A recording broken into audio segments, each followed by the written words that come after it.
Eleanor had never known what it meant to go without anything.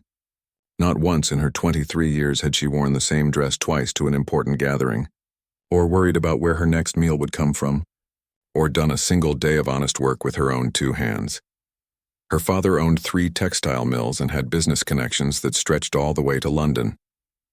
Their house stood on the nicest street in town, with tall windows that overlooked manicured gardens where Eleanor used to host tea parties for other wealthy young ladies.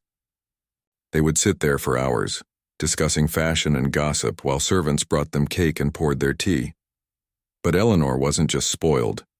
She was cruel in a way that only someone who has never suffered can be. She would mock the servants behind their backs, complain loudly if her food wasn't perfect, and refuse to acknowledge the working-class people she passed on the street. To her, they simply didn't matter. The incident that changed everything happened on a cold Tuesday in November. The town was hosting a charity auction to raise money for families who had lost their homes in a recent flood. Eleanor's father had insisted she attend, saying it would be good for the family's reputation. She went, but only because she had a new burgundy dress she wanted to show off. The event was held in the town hall, with all the prominent families in attendance. There were paintings to bid on, jewelry, even a horse that someone had donated. Eleanor sat in the front row, fanning herself and looking bored while others made their bids and contributions. Then something happened that made her blood boil. Mrs. Patterson, an elderly woman who ran the local charity organization, approached Eleanor with a donation box. The old woman's hands shook slightly as she held it out, and her voice was gentle but hopeful. "Miss Eleanor, would you care to make a contribution? Every little bit helps these poor families rebuild their lives." Eleanor looked at the box, then at Mrs. Patterson's worn face, and something mean stirred inside her. Perhaps she was annoyed at being put on the spot, or maybe she just couldn't stand the idea of giving away her money to people she considered beneath her. Whatever the reason, what came out of her mouth was unforgivable. Rebuild their lives? Eleanor said loudly enough for nearby tables to hear. Perhaps if they had worked harder in the first place, they wouldn't have been living in houses that flooded. "I'm certainly not going to waste my money on people too lazy to take care of themselves." The room went silent. Mrs. Patterson's face turned pale, and her hands trembled even more as she lowered the donation box. Several people gasped. Even Eleanor's closest friends looked shocked, but Eleanor wasn't finished. She stood up, straightening her expensive dress, and continued. "Honestly, these charity events are such a bore. You'd think we'd have better entertainment than begging for coins to give to people who probably caused their own misfortune." Mrs. Patterson, tears now visible in her eyes, turned and walked away. The whole room buzzed with whispered conversation. Eleanor's father, who had been across the room speaking with business associates, came striding over. His face was red and his jaw was clenched so tight Eleanor could see the muscles working. "We're leaving, now," he said through gritted teeth, gripping her arm firmly. "But father, I was only speaking the truth." Not another word. He practically dragged her out of the town hall and into their carriage. The ride home was silent except for the clip-clop of horse hooves on cobblestone. Eleanor sat there, arms crossed, still believing she had done nothing wrong. After all, wasn't she just being honest? When they arrived home, her father told the servants to leave them alone in his study. Eleanor had been in this room 1,000 times, but something about her father's expression made it feel different tonight. Colder, more serious. "Do you have any idea what you've done?" he asked, his voice low and controlled in a way that was somehow more frightening than yelling. "I simply stated facts," Eleanor replied, lifting her chin defiantly. "Facts?" Her father's voice rose. "Mrs. Patterson lost her husband last year. She volunteers every single day to help others despite barely having enough to survive herself. One of the families who lost their home in that flood. The father died trying to save his children from the water. His widow now has 4 mouths to feed and no husband to help her. These are the people you called lazy." Eleanor felt the first flutter of something uncomfortable in her chest, but she pushed it away. "I didn't know." "You didn't know because you never bothered to know. You've spent your entire life taking and taking, never once thinking about anyone but yourself." He paced the room, his hands clasped behind his back. "I've tried to raise you with good values, but I've failed. I've given you too much and expected too little. Father, I'm sorry if I embarrassed you, but surely this isn't about embarrassment, Eleanor. This is about who you are as a person, and right now I don't like what I see." He stopped pacing and looked directly at her. What Eleanor saw in his eyes made her stomach drop. It wasn't anger anymore. It was disappointment, deep and profound. "I've made a decision," he said slowly, "one that I hope will teach you what I have clearly failed to." Eleanor waited, her heart beginning to pound. "There's a farmer who works land I own up north. His name is Thomas Blackwell. He's a tenant farmer, barely makes enough to get by. Lives in a cottage that's probably smaller than your dressing room. He wrote to me 3 months ago asking if I would allow him to marry. He's 35 years old and finally wants to start a family." Eleanor's eyes widened. "Why are you telling me this?" "Because you're going to marry him."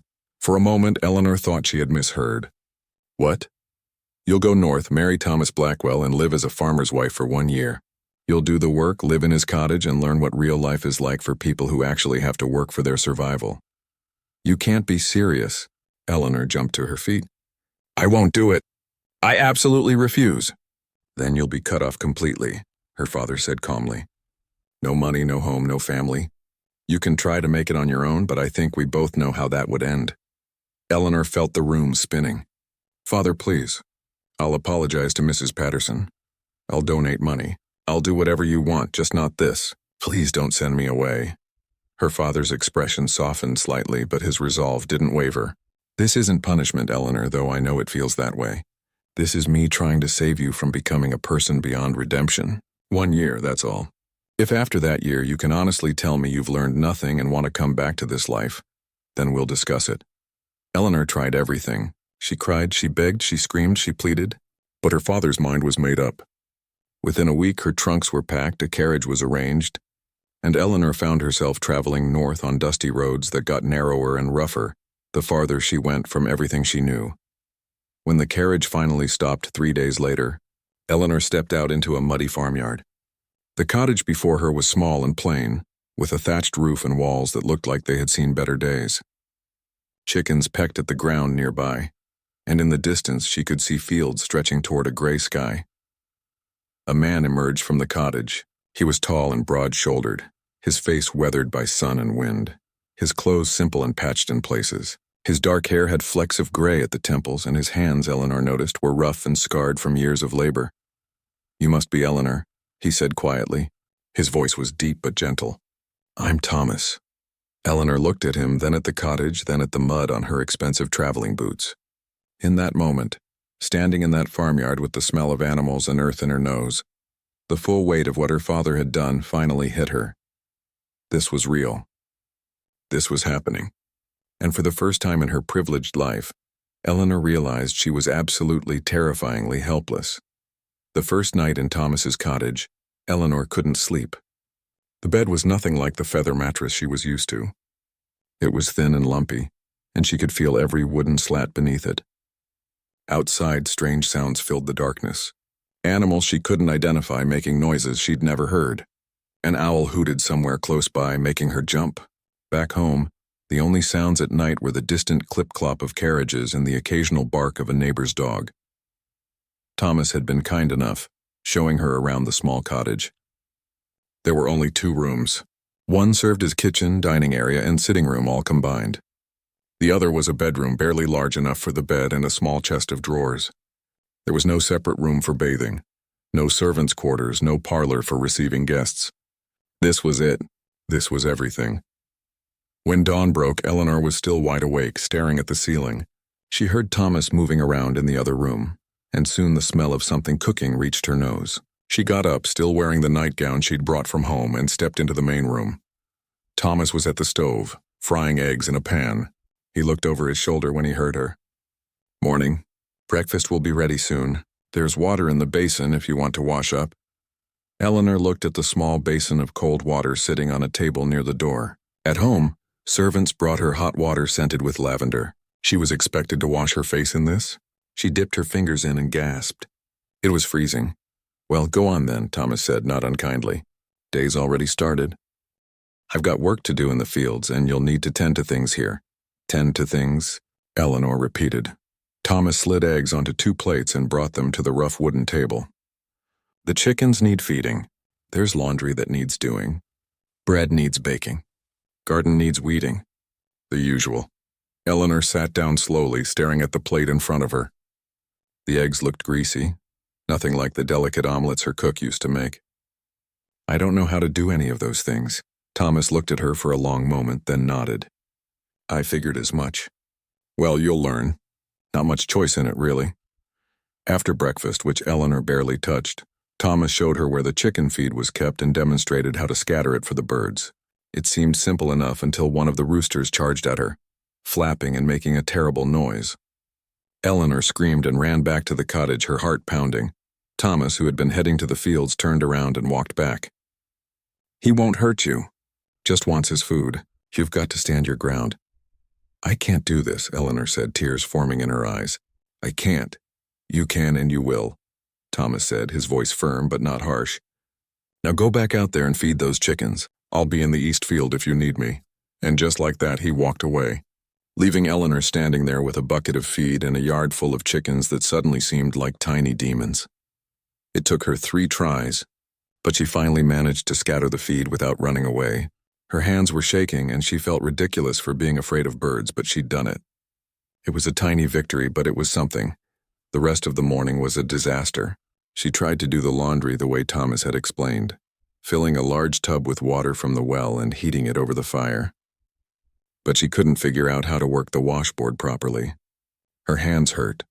The soap stung her eyes, and after an hour of work, the clothes didn't look any cleaner. In fact, one of Thomas's shirts now had a weird gray stain on it that definitely hadn't been there before. When Thomas came back at midday, he found Eleanor sitting on the floor of the cottage, surrounded by wet, poorly washed clothes, crying into her hands. Her dress was soaked, her hair had fallen out of its pins, and she looked absolutely miserable. He stood in the doorway for a moment, then came inside and sat down on the floor beside her. First few days are always the hardest. I'm useless, Eleanor sobbed. I can't do anything right. I've ruined your shirt. The bread I tried to make is burned on the outside and raw in the middle. I can't even wash clothes properly. Thomas picked up the shirt with the gray stain and examined it. It's just a shirt. I've got others, but I've never failed at anything before. I mean, I never had to try at anything before, so I didn't know I could fail so completely. You're not failing, Thomas said quietly. You're learning. There's a difference. Over the next 2 weeks, Eleanor learned more than she had in her entire life, but every lesson came with bruises, blisters, and frustration. Her hands, which had never done more than hold teacups and embroidery needles, cracked and bled from the rough work. Her back ached constantly from bending over to weed the garden or scrub floors. She dropped things, burned things, and broke things with alarming regularity. But slowly, tiny improvements came. The eggs she cooked stopped being rubbery. The bread, while not perfect, became at least edible. She learned to carry water from the well without spilling half of it. The chickens stopped terrifying her, though she still didn't particularly like them. Thomas was patient in a way Eleanor hadn't expected. He never yelled at her or made her feel stupid even when she made the same mistake 3 times. He would simply show her again, his calloused hands demonstrating the proper way to knead dough or chop vegetables or mend a torn seam. One evening, after a particularly long day, Eleanor sat at the table watching Thomas count coins from a small leather pouch. There weren't many. He divided them into separate piles, his face serious and focused. What are you doing? She asked. Figuring out what I can spare this month, he said. Old Mrs. Henley down the road, her husband died last spring. She's got almost nothing coming in and winter's approaching. I usually bring her some vegetables and firewood when I can. Eleanor blinked. But you barely have enough for yourself.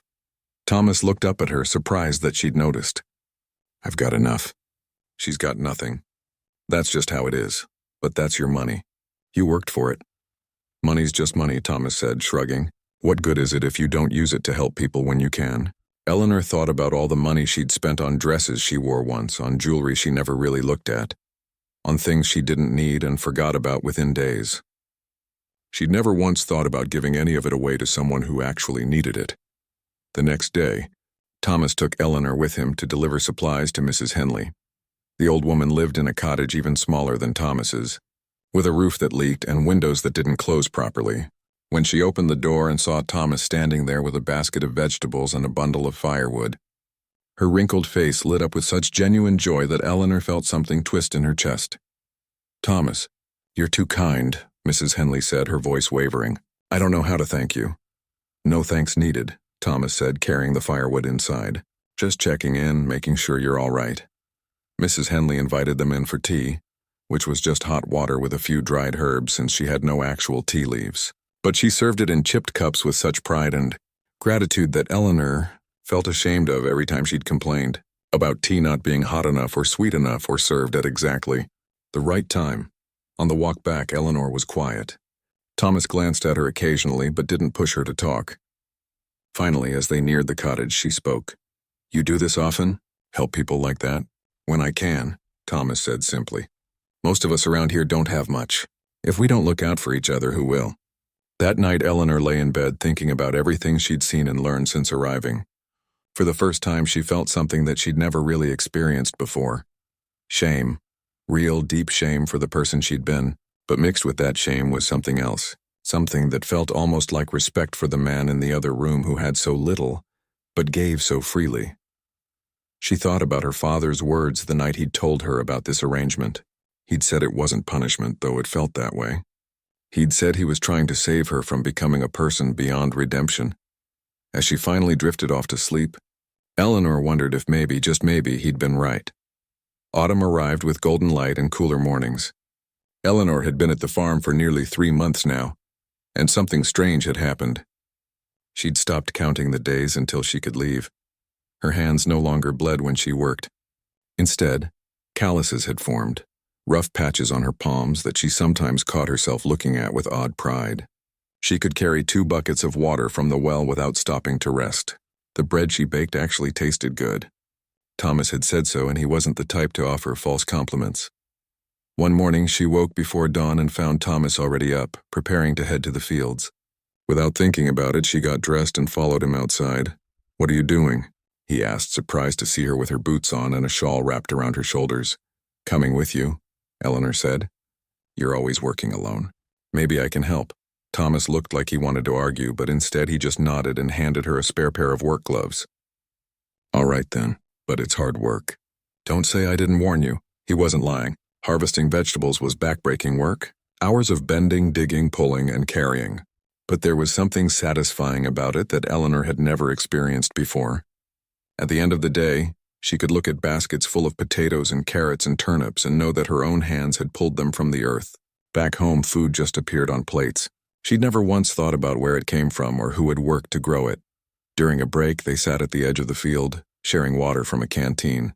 Thomas pointed to different sections of land, explaining what he'd planted where and why. His face changed when he talked about farming. The usual quiet reserve fell away, and she could hear genuine passion in his voice. "See that section over there?" he said, gesturing to a field in the distance. "That soil's richer than anywhere else on the property. Next spring, I'm thinking of trying wheat there. Haven't grown wheat in years, but the market price is good, and I think the land could handle it." Eleanor followed his gaze and realized something she hadn't noticed before. The land stretched much farther than she'd thought. "Thomas, how much land do you farm?" "About 40 acres now," he said, taking another drink of water. 40? Eleanor was shocked. "But I thought tenant farmers only worked small plots." Thomas was quiet for a moment, and something in his expression shifted. "I was a tenant farmer. Started out with just 5 acres when I was 20. But over the years, whenever I saved enough money, I'd buy another plot. Then another. Your father owns the land the cottage sits on, but most of the fields around us. Those are mine." Eleanor stared at him. "You own all this land?" "Not all of it, but a good portion." He stood up, brushing dirt from his trousers. "Come on, there's something I want to show you." They walked for nearly 20 minutes past fields Eleanor had never explored, until they reached a section of property she definitely hadn't seen before. The land here rolled gently, with clusters of old oak trees providing shade. It was beautiful, peaceful, and completely undeveloped. "I bought this 3 years ago," Thomas said, looking out over the landscape. 20 acres. Cost me everything I'd saved, but it was worth it." "Why?" Eleanor asked. "It's lovely, but you're not farming it." Thomas picked up a fallen acorn and rolled it between his fingers. "Because it's not just about me. See, most farmers around here are barely surviving. They work land they don't own, give most of what they grow to landlords, and never get ahead. I've been lucky. I worked hard, made smart choices, stayed unmarried so I didn't have extra mouths to feed. But that's not an option for everyone. He turned to face her, and Eleanor saw something in his eyes she hadn't seen before. Purpose. Drive. A vision for something bigger than just himself. I want to create a cooperative, he continued. A place where farmers can work together, share equipment, share knowledge, help each other succeed. This land here? This is where it starts. I'm saving money to build a barn for shared storage, maybe eventually a mill. A place where smaller farmers can bring their grain and not get cheated by the big millers in town. Eleanor listened, stunned. All this time she'd thought Thomas was just a simple farmer trying to scrape by. She'd never imagined he had dreams this big, plans this ambitious. That's why you have so little money, she said slowly. Every spare coin goes back into buying land or helping others. Thomas nodded. Money sitting in a box doesn't do anyone any good. But land, community, that's something real, something that lasts. They walked back to the cottage in comfortable silence, but Eleanor's mind was racing. She'd grown up around wealthy men, her father's business associates, men who talked about profit and expansion and beating their competitors. But she'd never heard any of them talk about their work the way Thomas just had. With purpose, with care for others, with a genuine desire to lift people up instead of just climbing higher themselves. That evening after supper, Eleanor sat by lamplight mending one of Thomas's work shirts. It was a task she'd once thought beneath her, but now she found it almost meditative. The rhythmic motion of the needle, the satisfaction of closing a tear and making something useful again. Can I ask you something? She said, breaking the comfortable silence. Thomas looked up from the ledger he was studying. Of course, and why did you agree to this? To marry me, I mean. You could have said no to my father. Thomas set down his pen and thought for a moment before answering. Your father wrote to me explaining the situation. He was honest about who you were, what you'd done, why he was doing this. He offered me money, actually, a substantial sum, but I told him I didn't want payment for teaching someone a lesson. Then why agree at all? Because he reminded me of someone, Thomas said quietly. When I was young, maybe 15 or 16, I was angry at the world. My parents had just died. I was alone, and I blamed everyone else for my situation. There was a man in the village, old Mr. Crawford, who took me under his wing. Taught me farming, but more than that, taught me about character, about choosing who you want to be instead of letting circumstances choose for you. He looked at Eleanor, and she saw kindness in his eyes. Your father was trying to give you that same chance. And I figured, if someone once cared enough to save me from becoming bitter and angry, maybe I could help save someone else from becoming something worse. Eleanor felt tears prickling at her eyes. I was terrible, wasn't I? Before coming here, you were lost, Thomas said. There's a difference. Over the following weeks, Eleanor began to see everything differently. She started joining Thomas when he visited neighbors, carrying baskets of vegetables or helping repair a fence. She met the other farming families in the area and heard their stories. She learned their struggles and their hopes. One afternoon, a young mother named Betty came to the cottage with her 3 children. Betty could barely read, and she was worried because the school in town cost money she didn't have. Eleanor, without even thinking about it, offered to teach the children herself. Really? Betty's face lit up with hope. You'd do that? Of course, Eleanor said, surprised by how much she meant it. Bring them by in the evenings. I'll teach them reading and numbers. After Betty left, Eleanor caught Thomas watching her with an expression she couldn't quite read. What? She asked. Nothing, he said, but there was the hint of a smile on his face. Just thinking that you're not the same person who arrived here 3 months ago. Eleanor thought about that. He was right. The girl who'd stepped out of that carriage, horrified by mud and chickens and hard work, felt like a stranger now. Someone from another life. No, she said softly. I suppose I'm not. That night, lying in bed, Eleanor realized something that both excited and terrified her. She didn't want to leave. Not when the year was up, not ever. This life, which had seemed like a prison sentence, had become something else entirely.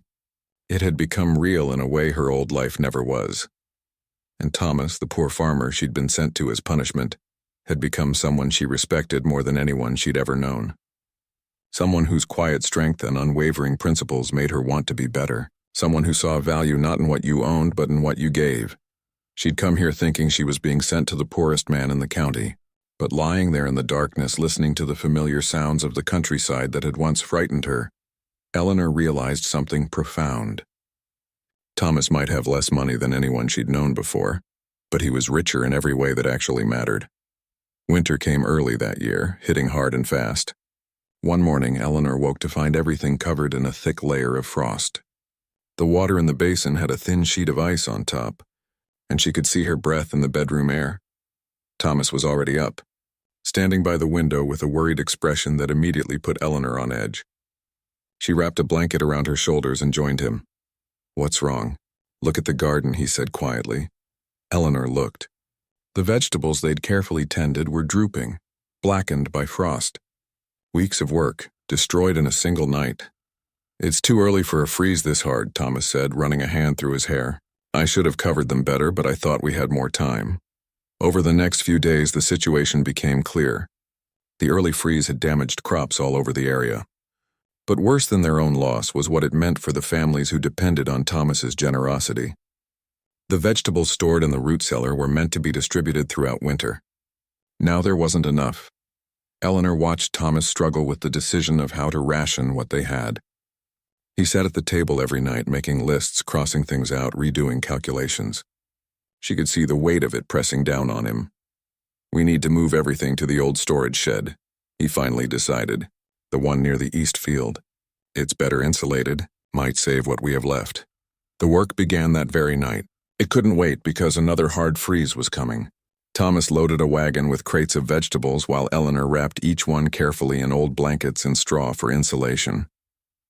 The temperature dropped as they worked, and soon they were racing against time. The storage shed was a 30-minute walk from the cottage, and the path was rough. They made trip after trip, their hands numb despite gloves, their faces stung by the cold wind. Around midnight, Eleanor's legs felt like they might give out, but she kept going. Thomas needed her, and the families who depended on this food needed it. On their final trip, one of the wagon wheels hit a frozen rut and nearly tipped. Thomas jumped down to steady it, and Eleanor rushed to help. Together they pushed and pulled until the wheel came free. They stood there for a moment, breathing hard, clouds of vapor rising from their mouths. "Thank you," Thomas said, looking at her in the moonlight. "I couldn't have done this without you." Something passed between them in that moment. Not just gratitude, but something deeper. Eleanor realized that somewhere along the way, working side by side, sharing struggles and small victories, they'd become true partners. They finished securing the vegetables in the storage shed just as the next wave of cold hit. Walking back to the cottage, exhausted and freezing, Thomas did something he'd never done before. He reached out and took Eleanor's hand. It was a simple gesture, but it made Eleanor's heart race in a way that had nothing to do with the cold or the work. The next morning, Eleanor woke to find Thomas already gone. She made breakfast and waited, wondering where he'd disappeared to so early. When he finally returned around noon, he wasn't alone. A woman named Rachel was with him, her face red from crying. "Her husband took ill yesterday," Thomas explained quietly to Eleanor while Rachel warmed herself by the fire. "She needs help getting him to the doctor in town, but she can't afford the wagon fare." Without hesitation, Thomas hitched up their horse and spent the rest of the day taking Rachel and her husband to town and back. He didn't ask for payment. He didn't expect thanks. He just did what needed to be done. Eleanor found herself watching Thomas with new eyes. Not just respect anymore, but something that felt dangerously close to love. The realization both thrilled and terrified her. How had this happened? When had the man she'd seen as her jailer become someone she couldn't imagine living without? One evening, about 2 weeks later, they were sitting by the fire after supper. The wind howled outside, but inside the cottage was warm and peaceful. Eleanor had been teaching the neighbor children to read that afternoon, and she was telling Thomas about their progress. "Little Michael finally figured out his letters today," she said, smiling at the memory. "You should have seen his face when he read his first word all by himself." Thomas looked at her, and something in his expression made her stop mid-sentence. "What?" she asked. "You've changed so much," he said softly. "When you first arrived, I wasn't sure this would work. I thought maybe your father was wrong, that some people can't change. But you proved me wrong." Eleanor felt her cheeks warm. "I think I needed to be here. To see what really matters." "Eleanor," Thomas began, then stopped. He seemed to be wrestling with something. "What is it?" He took a breath. "Your year is almost up. Another month and you'll be free to go back to your old life if you want. I need you to know that I won't hold you to this arrangement. The marriage was just on paper anyway. You've done what your father asked. You've learned and grown. You don't owe me anything. Eleanor's heart sank. What if I don't want to leave? Thomas looked up sharply. What? What if I want to stay? The words tumbled out before she could stop them. Not because I have to, but because this is where I want to be. Because you, this life, everything here, it's become more real to me than anything I left behind. Eleanor, you don't have to say that. I'm not saying it because I have to, she interrupted. I'm saying it because somewhere along the way I fell in love with you. With your kindness and your dreams and the way you see the world. I don't want to go back to being that shallow, cruel girl. I want to stay here and be the person you helped me become. Thomas stared at her, and for a moment Eleanor feared she'd said too much, revealed too much. But then he reached across the table and took her hand. I've loved you for weeks now, he admitted, but I didn't think I had the right to say it. You're here because of an arrangement, not by choice. I didn't want you to feel trapped. Before Eleanor could respond, there was a sharp knock at the door. Thomas reluctantly let go of her hand and answered it.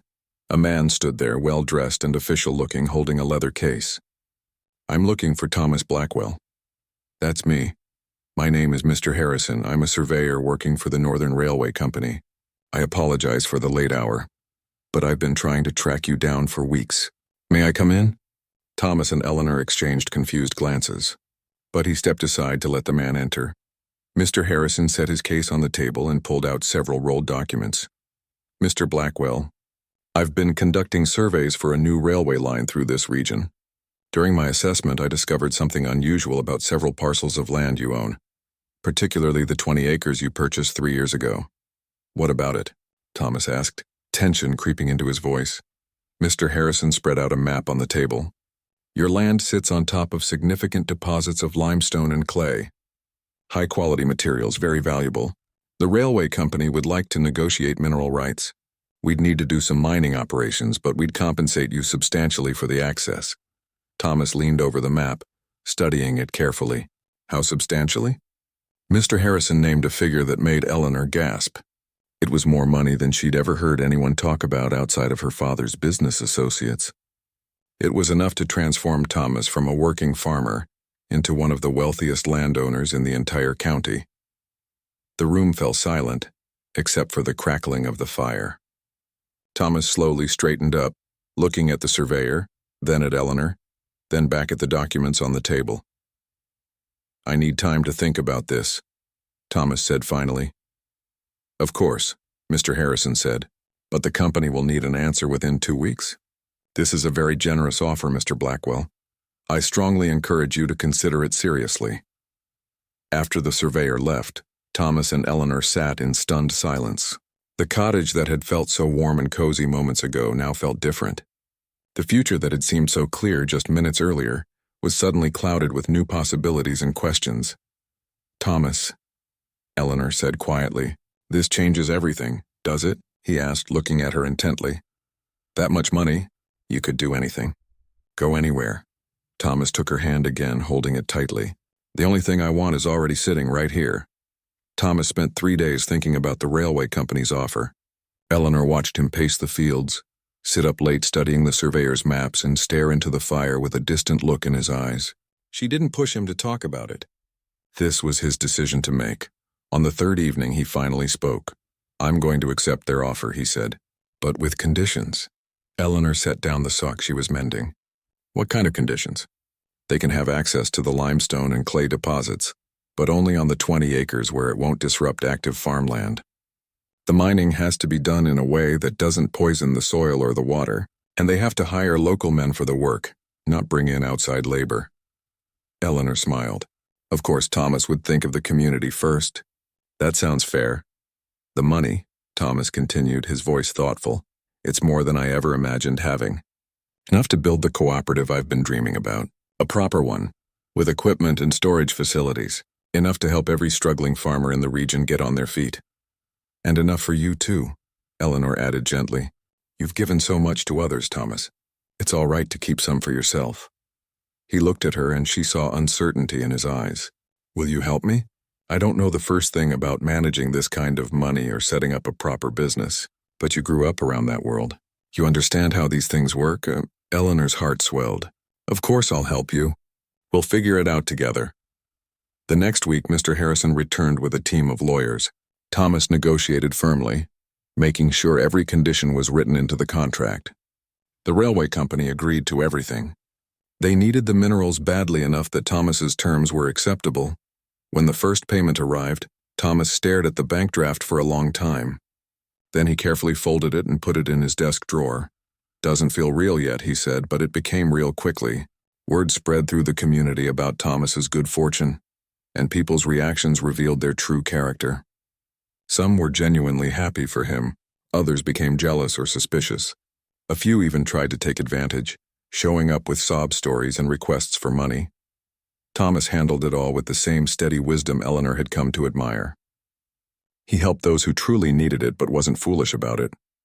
He started putting his plans for the cooperative into action, purchasing equipment and beginning construction on a large barn that would serve as a community hub.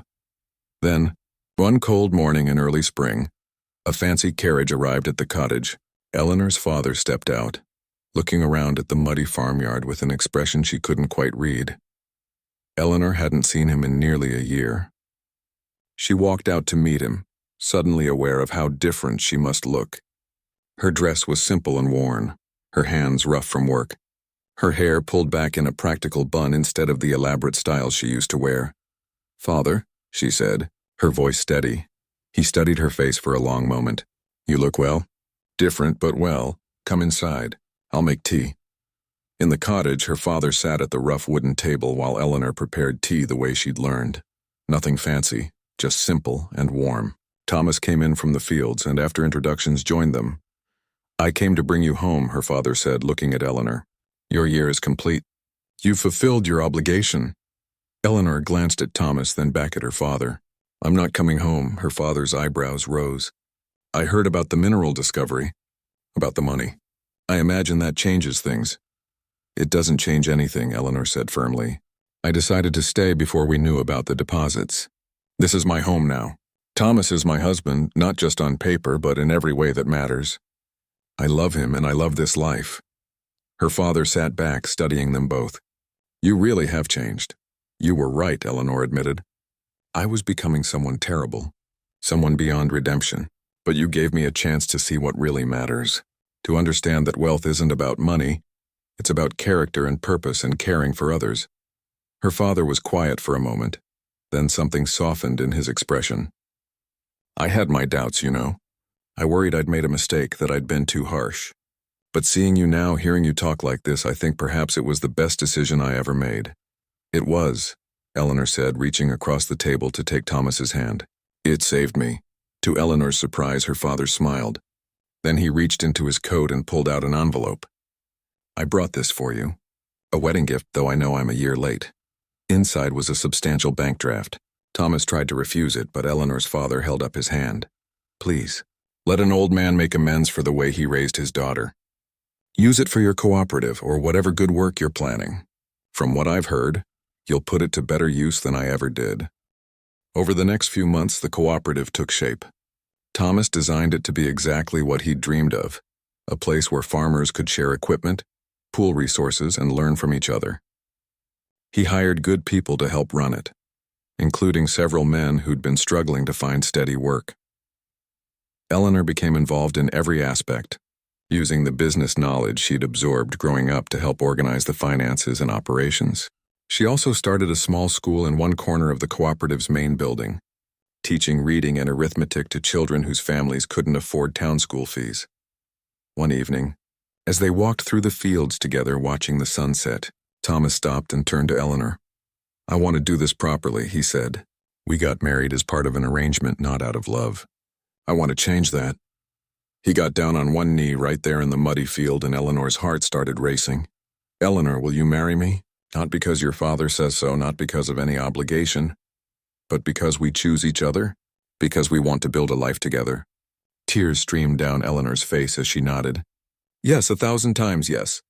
They were married again in the village church with the whole community in attendance. Eleanor wore a simple dress she'd sewn herself, and Thomas wore his best shirt. It wasn't fancy or elaborate like the society weddings Eleanor used to attend. It was better. It was real. At the celebration afterward, held in the cooperative's new barn, Eleanor's father made a toast. To my daughter, who I sent to marry a poor farmer as punishment and who found more wealth than I could have ever given her. Not in money, but in purpose, love, and community. Everyone cheered, and Eleanor looked around at the faces of the people she'd come to know and care about. Mrs. Henley was there, healthy and smiling. Rachel and her husband recovered from his illness. The children Eleanor taught, dressed in their best clothes. Betty and her family. All the farmers who were already benefiting from the cooperative. Years later, when people would ask Eleanor about her life, she would tell them honestly about the spoiled, cruel girl she'd once been. She never hid from that truth. But then she'd talk about being sent to marry a poor farmer and discovering that he was the richest man she'd ever met. Rich in ways that matter, she'd say. Rich in character, in vision, in generosity. When people heard I was given to a poor farmer as punishment, they pitied me. They couldn't believe his acres. Couldn't understand why my father would do such a thing. But those acres, that land, that life, it held more treasure than all the gold in England. Thomas would usually be nearby when she told these stories, and he'd smile that quiet smile of his. Together they'd built something meaningful. Not just the cooperative, which was thriving and helping hundreds of families. Not just the school, which had grown to include 3 teachers. But a life based on what really mattered. Eleanor never regretted staying. Not for a single day. She'd been sent to that farm as a punishment, expecting misery. Instead, she'd found purpose, love, and a richness of life that no amount of money could ever buy. Sometimes, late at night, she'd think about that first day when she'd stepped out of the carriage and seen Thomas standing in the muddy farmyard. She'd thought her life was over. She'd had no idea it was just beginning.